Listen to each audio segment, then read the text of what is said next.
Good morning, students. This is your Sita ma'am again in front of you with new chapter of class 7, chapter 3, the surface and the interior of the earth. We have done chapter 2 already. This I can say is the second part of the chapter. Here we'll read about the surface of the earth and its interior. So let's begin. So if you look from space, the planet appears to be the large round ball that shines bright and blue. And this you know already in class 6. I've taught you many times that earth is a sphere and is bright, large, brown, blue in color because of its water bodies. So we have already learned about these in previous classes and how the earth has formed about 4.6 billion years that I told about nebula. 4 billions years ago there was a cloud called nebula, and from that cloud, when it cooled down and scattered to pieces, became a part of it, that is earth. We also know that the sun is a star and the planets revolving around it came to out of it in then the distance past. So, however, the Earth is the only planet where the conditions are favorable for the sustainable development and sustainable of life.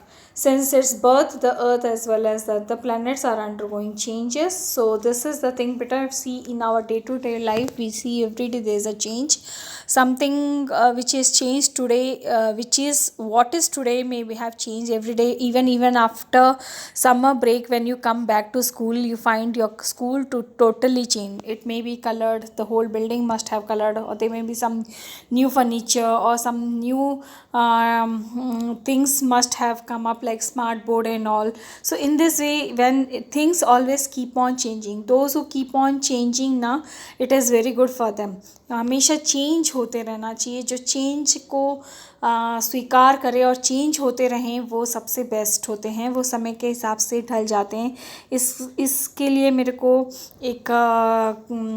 एक दोहा याद आ रहा है. मेरे को दोहा तो exactly याद नहीं है, पर मैं उसका मीनिंग बहुत अच्छा से आपको समझा सकती हूँ कि जैसे एक बरगद का पेड़ होता है, वो बारिश के वक्त में, तूफ़ान के वक्त में झुक जाता है और वो सब झुक के अपने आप को एडजस्ट कर लेता है उस मौसम में, तो वो टिक जाता है ना. और वो टिक जाता है बारिश के बाद भी. आप देखना बरगद का पेड़ एज इट इज़ खड़ा रहेगा, थोड़ा बहुत नुकसान के साथ. लेकिन वही ताड़ का पेड़ है, बहुत लंबा होता है, पंथी को छाया देता नहीं, फल भी लागे अति दूर. बोलते ना बड़ा हुआ तो क्या हुआ, जैसे पेड़ खजूर, पंथी को छाया नहीं, फल लगे अति दूर. ऐसा लंबा पेड़ ताड़ का, इतना लंबा होने के बावजूद भी वो बारिश या तूफ़ान की मार नहीं झेल पाता और सबसे पहले वही गिरता है. जो इसका मतलब मैं ये बोलना चाह रही हूँ कि बेटा, जो समय को साथ अपने आप को चेंज करते रहे और अपने आप को एडजस्ट करते रहे, वही चेंजेस धरती पे भी होते हैं. और वो हम भी एक्सेप्ट करते हैं और धरती भी एक्सेप्ट करती है. तो वो एक पार्ट ऑफ लाइफ है बेटा जीवन में. अभी देखिए, हम लोग चेंज हुए ना, हम लोग ऑनलाइन क्लासेस पे आ गए हैं और ऑनलाइन पढ़ा रहे हैं. कुछ बच्चे मेरे को बोलते हैं मैम ऑनलाइन क्या पढ़ेंगे, पेरेंट्स बोलते हैं ऑनलाइन क्या पढ़ेंगे. बेटा, ऑनलाइन तो पढ़ना ही पड़ेगा, क्योंकि अभी क्लासेस नहीं चल रही. अगर आप नहीं पढ़ेंगे तो फिर बाद में हम तो वो नहीं पढ़ाएंगे ना जो ऑलरेडी हम पढ़ा चुके हैं. तो बेटर है कि आप पढ़ लें. तो चेंजेस का मैंने एक बहुत अच्छा ये बताया कि जब धरती चेंज हो रही है समय के हिसाब से, अपने हिसाब से, तो हमको भी चेंज होना है. तो चलिए पढ़ते हैं what are the earth changes. So first पढ़ते हैं अर्थ सरफेस. सरफेस यानी कि धरती के ऊपर क्या क्या चेंजेस आते हैं. तो the surface of the earth constitute a great assemblage of physical features. Our earth has a variety of landforms on its surface. These are huge mountains and deep valleys, vast stretches of plains and tablelands of plateau. This variation in height, terms of height and the depth, differ from high mountains to lowland, and it is measured from a baseline called mean sea level. So here what I want to say is that कि धरती पे हमारे धरती पे पूरे अर्थ की surface पे यानी कि ज़मीन, समतल ज़मीन पे बहुत सारे चीज़ें हैं, फिज़िकल फीचर्स हैं हमारे पास। फिज़िकल पे लैंड, डिफरेंट लैंड फॉर्म्स हैं, कहीं माउंटेन्स हैं तो कहीं वैलीज़ है, कहीं लंबी लंबी प्लेन्स हैं तो कहीं टेबल लैंड यानी प्लेटो है। तो यहाँ पे हाइट भी डिफ़र करता है हर जगह। जहाँ माउंटेन्स है वो हाई लैंड्स बोलेंगे, हाई माउंटेन्स बोलेंगे, जहाँ माउंटेन्स नहीं है वो लो लैंड्स कहलाते हैं। और हम सबको एक पूरी धरती को मेज़र करने के लिए हम एक सी लेवल बोलते हैं। देखना, आप स्टेशन के बाहर बेटा कभी भी कोई स्टेशन के पास स्टेशन पे जाएंगे तो जहाँ पे सपोज़ लिखा है स्टेशन का नाम, जैसे फॉर एग्ज़ाम्पल मैं रायपुर में रहती हूँ, तो रायपुर में स्टेशन के पास में ज़रूर लिखा रहता है कि Raipur junction this much above sea level. So above sea level जो है वो हमेशा एक पार्ट ऑफ ये होता है कि लिखा ही रहता है हर जगह। तो हम उसी हिसाब से धरती को नापते हैं। तो धरती का, मेरे कहने का एक अच्छा सा मैं आपको एक एग्जांपल बता रही हूँ। धरती यूजुअली ऐसे माउंटेन्स हैं, ओके, ऐसे प्लेटोज़ हैं, ऐसे प्लेटोज़ हैं, फिर ऐसे प्लेन्स हैं, ऐसे प्लेन्स हैं ना, है ना। फिर धरती नीचे ऐसे कहीं पे यहाँ पे वो पानी है। तो ये भी तो धरती का ही पार्ट है ना। ये तो अर्थ ही है, अर्थ के ऊपर हमारा पानी है। तो हम मेज़र किसको करेंगे, धरती के किसको, इसको धरती मानेंगे कि इसको धरती मानेंगे? इसको यही समझने के लिए हाँ, जियोलॉजिस्ट ने एक बेसलाइन बनाई है कि हम धरती किसको माने। तो यहाँ पे देखिए कि अर्थ का जो हाईएस्ट पॉइंट है, यानी कि जो सबसे बड़ी पॉइंट है, यानी कि माउंट एवरेस्ट, वो सबसे हाईएस्ट है 8850 मीटर्स अबव सी लेवल बोलेंगे, क्योंकि सी लेवल मैंने आपको बताया कि बेसलाइन होगा। और सबसे नीचे वाली जो पॉइंट है, जो डीपेस्ट है, वो है पैसिफिक ओशन में मैरियाना ट्रेंच, जो कि 11,034 मीटर्स बिलो सी लेवल है। देखिए, एक अबव सी लेवल है, एक बिलो सी लेवल है। तो इस above and below sea level के बीच में आता है सी लेवल। सी लेवल मैंने जस्ट अभी आपको बताया कि धरती के एक ऐसे, जैसे ये माउंटेन्स हैं, ये प्लेटो है, फिर यहाँ से तो ये जो आपको दिख रहा है ये धरती की बेस लाइन है, ये सी लेवल है। इससे ऊपर जो भी जा रहा है वो अबव सी लेवल कहलाएगा, इससे नीचे जो जा रहा है उसको बिलो सी लेवल कहलाएगा। सो इस तरह से सी लेवल आता है। अब आता है इंटीरियर पोर्शन ऑफ द अर्थ में।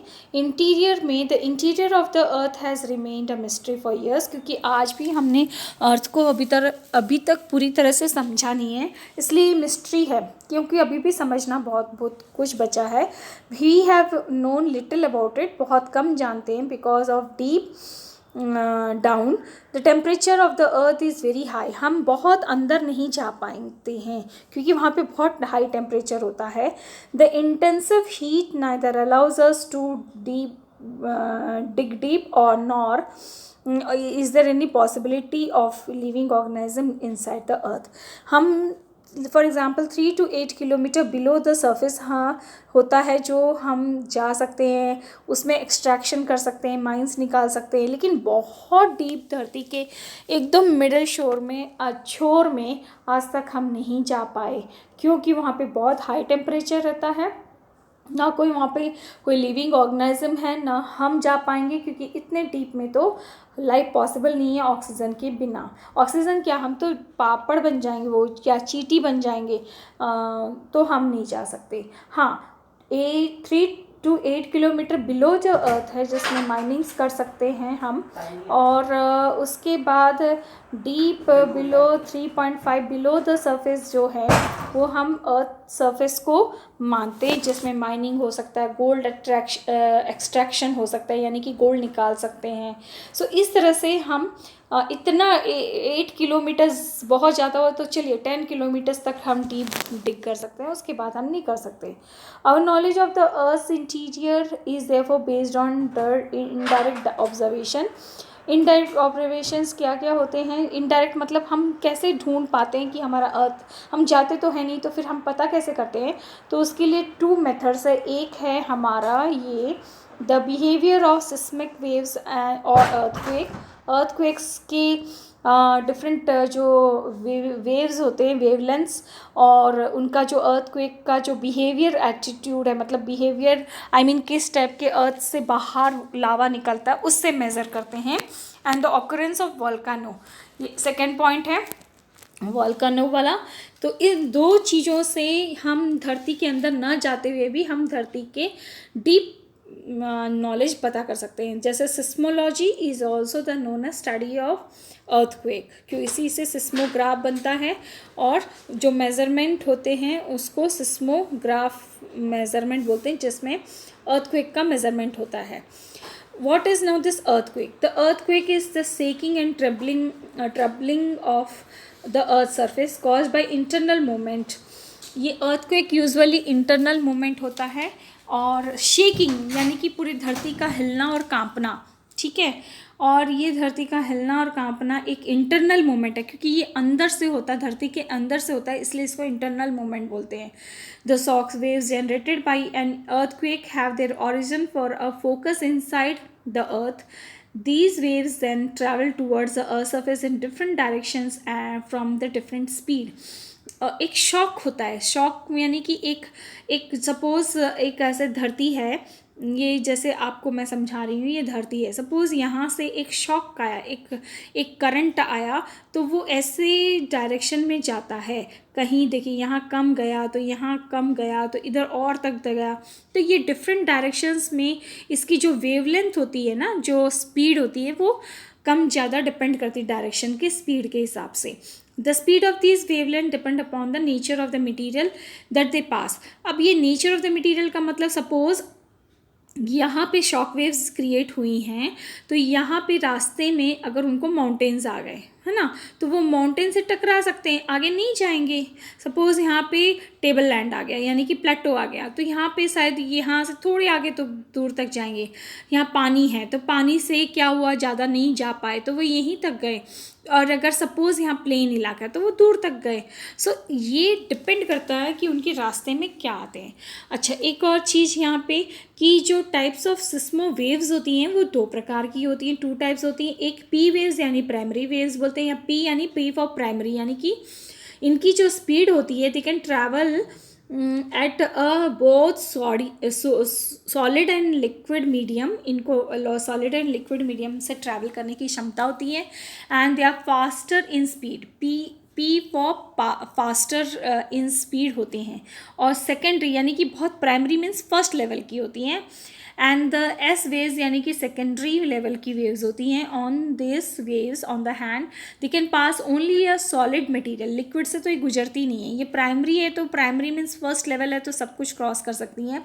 And S for slow, S for secondary, S for slow level की होती है, तो ये बहुत स्लो होती हैं, इसलिए इनकी जो वेवलेंथ जो है, यानी कि मैं ऐसा बोल सकती हूँ कि फर्स्ट जो झटका लगता है धरती को, वो प्राइमरी लेवल बोल सकते हैं।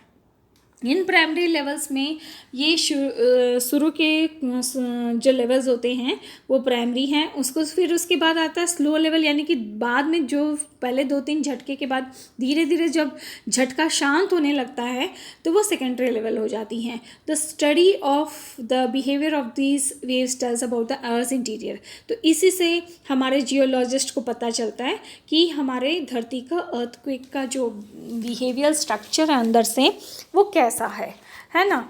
अब आते हैं हमारे ऐसा ही एक डेवास्टेटिंग अर्थक्वेक आज तक हमारे पास आया हुआ था भुज में, गुजरात में, दैट इज 26 जनवरी 2001 में। It killed near about thousands of people and the barren land is in a active volcano located in Andaman and Nicobar।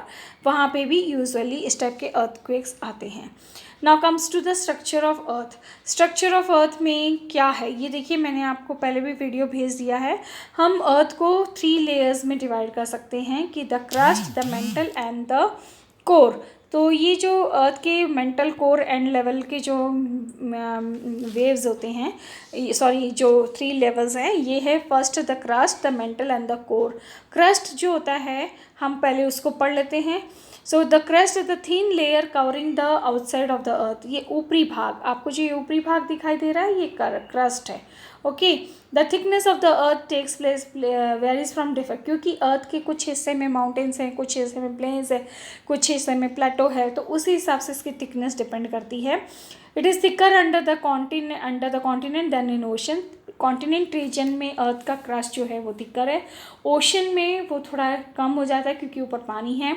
The average thickness is 60 to 100 kilometres के रेंज में डिपेंड करता है। Beneath the sedimentary rocks of the earth and the rocks are rich in sial and sima. ये sial and सीमा मैं बाद में बताऊंगी सीमा के बारे में।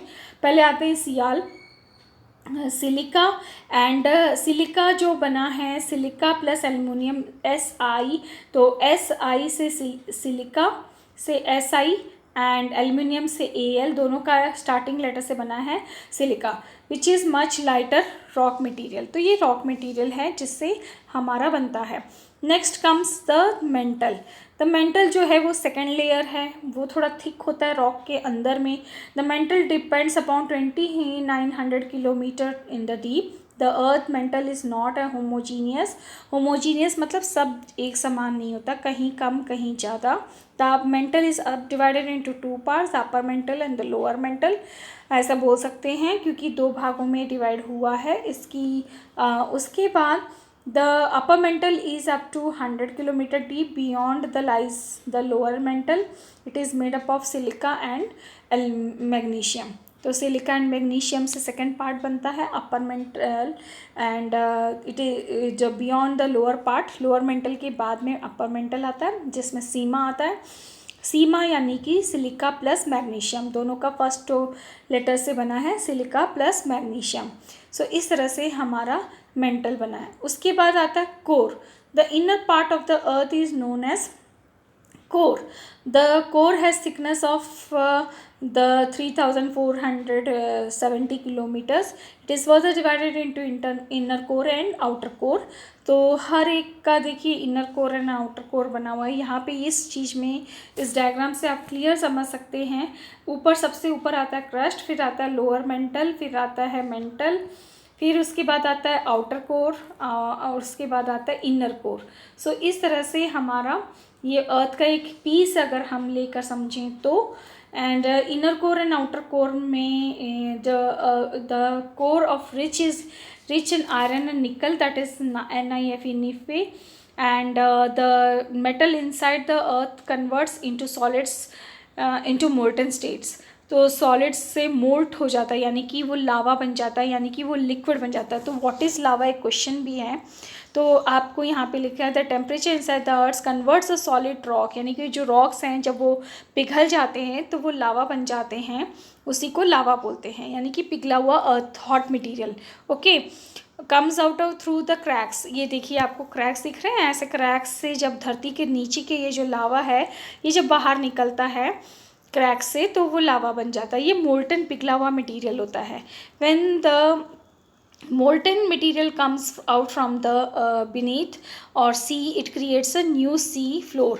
तो ये जब भी बाहर आता है, अगर वो समुद्र पे आ जाता है तो वो समुद्र के पानी से ठंडा होके वो ज़मीन बन जाता है। On the other hand the lava deposit on the surface, और अगर वो ज़मीन के ऊपर आ जाता है तो वो क्या बन जाता है, ज़मीन की जब वो समुद्र पे निकलता है तो वो एक टापू या आइलैंड बन जाता है, और अगर वो ज़मीन के नीचे से बाहर निकल के ज़मीन पे गिरता है तो वो माउंटेन्स या प्लेटो का शेप ले लेते हैं। सो इस तरह से हमारा ये कोर अर्थ के 3 पार्ट्स जो हैं उसमें से द कोर है। उसके बाद आता है ये रॉक्स एंड ये प्राइमरी रॉक्स। बेटा मैं नेक्स्ट क्लास में ये समझाऊंगी। आपका ये यहीं तक का वीडियो मैं ज़्यादा लंबा नहीं बनाना चाहती हूँ क्योंकि वीडियो फिर अपलोड होने में दिक्कत होती है। So this much, if you have any doubt you can ask me. Thank you.